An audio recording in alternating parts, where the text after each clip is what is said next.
Hi, this is David Allen Lambert. I am here with Terry O'Connell, and we are your virtual historians. Don't forget to tune in for each episode where we discuss things like virtual reality, history, archaeology, and of course, what interests all of us, new technology. Tech is an exciting thing, and it doesn't matter what aspect of history or family history or archaeology you're involved in. We're going to bring it to you first, and we're going to talk about it with guests as well as our own conversations about our own adventures in the world of virtual history. I'll tell you something, this winter weather, I'm getting tired of it. Makes me really itch for grass and spring. It's probably not baseball season yet, but spring training has got to be around the corner somewhere. I would hope so. I'm Uh, tired too. Your White Sox and my Red Sox. Of course, David Ortiz just got elected into the Baseball Hall of Fame and Museum, or at least voted to be elected in. I'm very excited about that. The Big Poppy. A lot of controversy on that I saw. There really is. There is controversy, of course, because of the whole steroid testing. I'm not going to touch on that because I'm more interested in baseball history. I got to tell you about something I landed not long ago. I'm constantly shopping on eBay. And as I've probably mentioned before, I collect autographed checks. So I bought a check for a ball player. His name was John Franklin Stuffy Stewart. I thought that was kind of fun. Here's a check from 1915. Well, the same person that had that had a couple of letters that this guy wrote to his girlfriend. And I said, wow, these are tempting. I thought I'd dig a little deeper into it because, they're written from a hotel on the road. They were supposed to have baseball content. They're actually quite fascinating. In fact, actually, let me share a little bit about him. So I'm going to share my screen with you. I love it. Life on the road. Exactly. And I'm sure it wasn't as glamorous as it is now. So this is him on Find a Grave. And he wrote these letters to his wife, Eulalie. Actually, back then it was his girlfriend. And there's their stone. She died in 1973. He died in 1980. He was about 85 years old when he died. So that gave me a little bit of information, not as much as what I had actually kind of hoped for. And of course, there's a picture here of him when he played baseball in the Washington Senators. It looks like a newsprint picture because it's kind of cut out. But anyways, that's what I found there. Then, of course, he's in Wikipedia.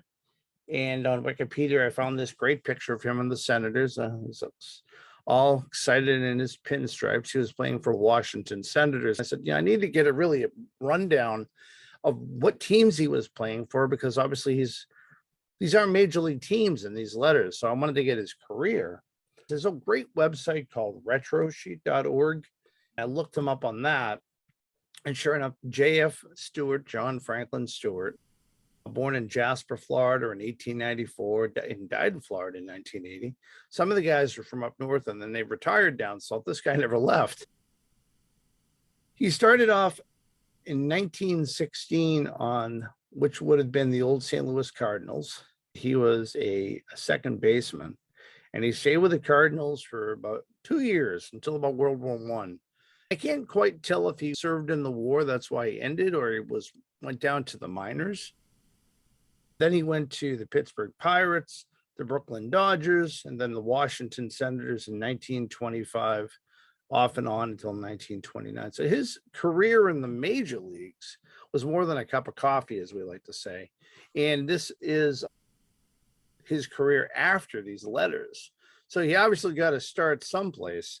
And as it turned out, a lot of his letters recently went up for auction, and some of these checks. So I was kind of delighted to get a little piece of that baseball history.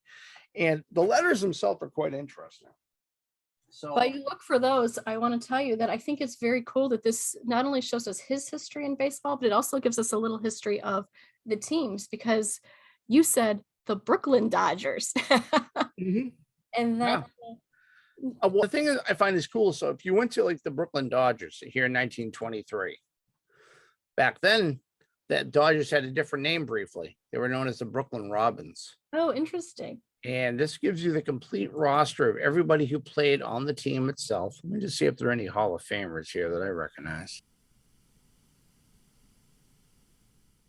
Yeah, Zach Wheat. Zach Wheat was inducted into the Hall of Fame in 1959. Zachariah Davis Wheat from Missouri. So he was on the Robins back then, as they called it, but it was the Dodgers. So one of Stuffy Stewart's teammates was a Hall of Famer, and probably other players as well for all the different teams he played for. But you can get a whole list of all the players, and you can find out who their managers were and if they were ever traded or whatnot. You see all of that information right there. So it says sold by the Jacksonville South Atlantic team to the St. Louis Cardinals in July of 1916. Now, the letter I have here is May of 1915. Okay. He obviously is writing to his future wife because the name on the envelope is to Mrs. J. Frank Stewart Jr. So in this case, they already had to been married. Now, the previous letter was written in 1914, and that's addressed to her in Connecticut, and it's Eulalie Edwards, and that is the same name that you have on the gravestone, and that's Eulalie Edwards. So one is a letter written in 1914, but what I find great about this letter, besides talking about being in baseball, he says, we won yesterday 6-3. I had one hit out of 4 times up. But at the bottom, he writes, dear, make mother like you, please. And I'm sure we've all had those in-law situations, if you've been married, where the in-laws and, well, the new bride or groom don't always see eye to eye.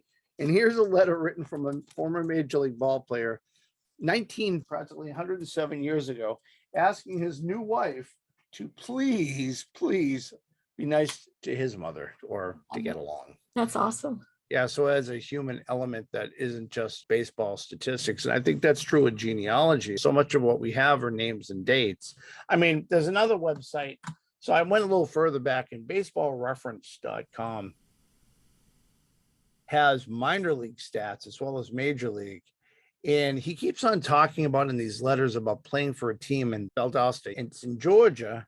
And there he is playing for the team back in 1915, in 1916, Jacksonville. And in Jacksonville, he then went to the St. Louis Cardinals. But if you click on this, it tells you what league it was. It was the Florida, Alabama, Georgia League, which was Class D baseball. So essentially minor leagues of the time. Yeah, I mean, it was fascinating. Like I say, the sad thing is this couple never had any kids. So like, I would think that if it was my great grandfather or grandfather played Major League Baseball, I'd be cherishing those letters. What I'd give to have letters written by my grandparents back in the day. So a little bit of early spring baseball fever hit my mailbox, not from, say, this season, but a season over 100 and so years ago. Well, wishing for spring makes me want to ask you this. Tell us about the historic blizzard that you've just gone through. Yeah, the bombogenesis. I remember as a kid, you heard of blizzards.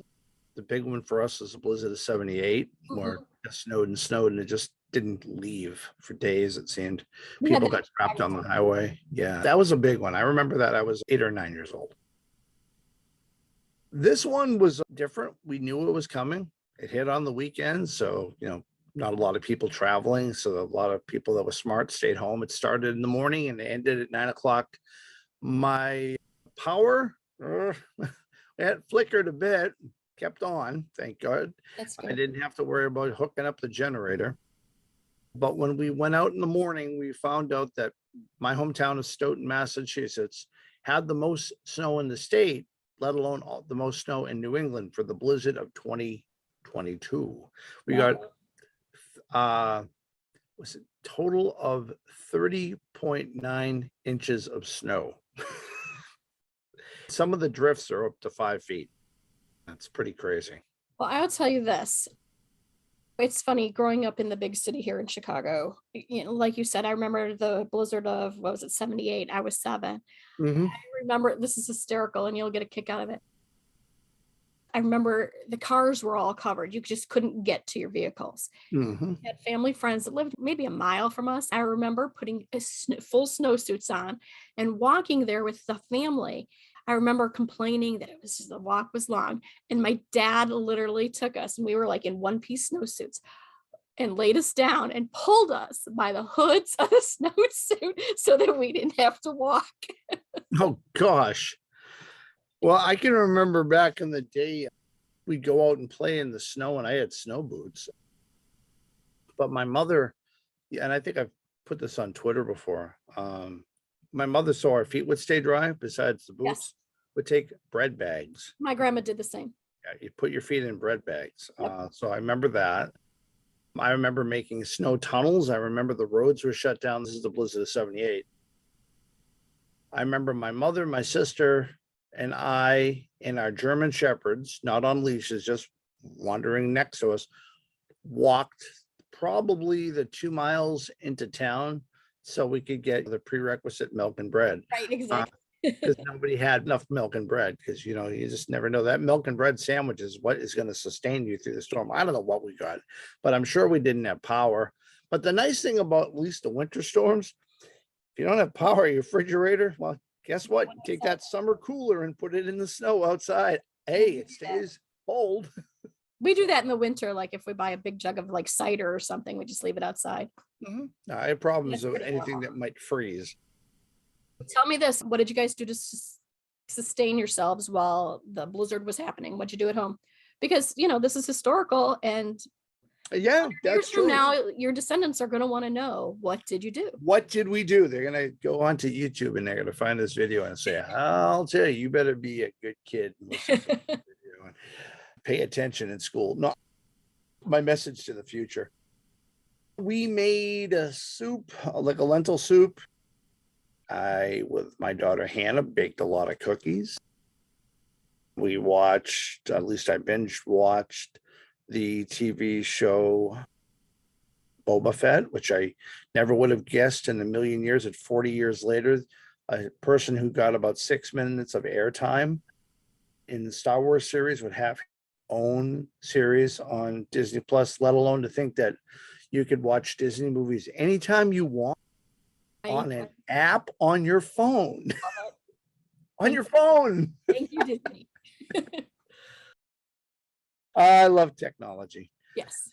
In fact, I just got a new bit of technology, which we can talk about sometime very shortly. It's been very hard for me. I lost my parents by the time I was 30, and I have a lot of VHS tapes from home, from the VHS cameras, Christmases and things like that. And I'm going to start converting them to digital. And it's going to be tough because I haven't heard my parents' voice since 1998, 1999. So I know what it sounds like. I'll recognize it. But my youngest daughter wasn't even born. Right. She's 18 now. And my oldest daughter was 3 when my dad died. I mean, so it will be nice for them to kind of see it, and probably will bring a tear to my eyes to see them again and hear them. I have a Super 8 of my dad's mom Mhm. get converted, and there's a library here that I can go and do that at. Oh, that's great. I just That's need to great. get up and go do it. But part of me doesn't want to, because she was very instrumental in our upbringing until she died, which is when I was 8. Mm-hmm. Mm-hmm. And I don't know Yeah, emotionally you can. if I'm stable enough to hear her You voice. can do it. You can do it. You just watch, you listen to it in the other room and just kind of sneak in like it's, you're waiting for Christmas to occur. Yeah. I think the tough part for us is that, I mean, we remember when there wasn't this type of technology. I mean, I guess there's always been some sort of a video recording. I mean, we take for granted now video.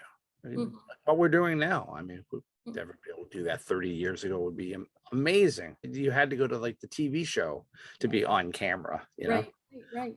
To think of podcasting as a thing. But for those of us who don't have our parents or grandparents or whatnot around, and you have these precious tapes, you don't want to wait forever. It's magnetic storage. I mean, I'm praying that they are still going to work okay. This week I get to see and hear my parents again.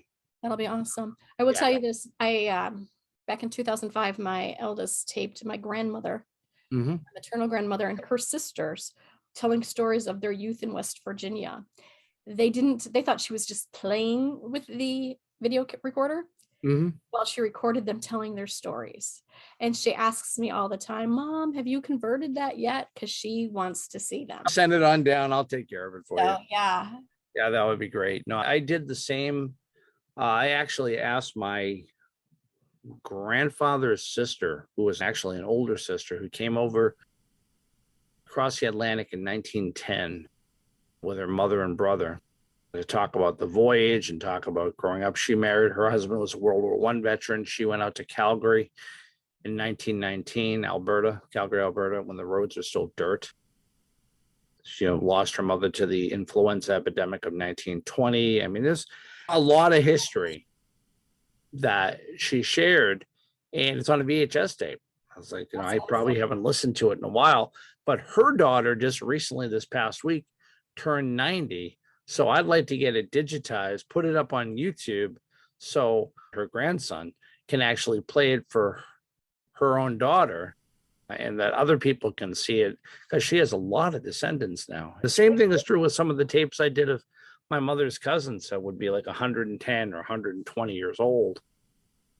There are generations that weren't even born when I taped these things back in the 80s and 90s. Yeah. What a gift. Yeah, it's going to be fun. It's going to be fun. And so remember, folks, if you have a technological story that you're involved with, share it with us. Virtualhistorians.com. You can reach right out to us. Remember, you can also let us know if you've got something you want to share in person. We could have you as a guest because it isn't just Terry and I as the talking heads on your computer screen. We actually do have guests, and hopefully you'll look at our archive and see some of the past episodes that we have. And our next episode, I'm going to talk about using eBay to capture your family history or local history. All right. Until next time, this is me and Terry signing off and wishing you a warm winter season and not 30.9 inches of snow. But I'm willing to ship any of my batches of snow to you. Just let me know how you want it delivered.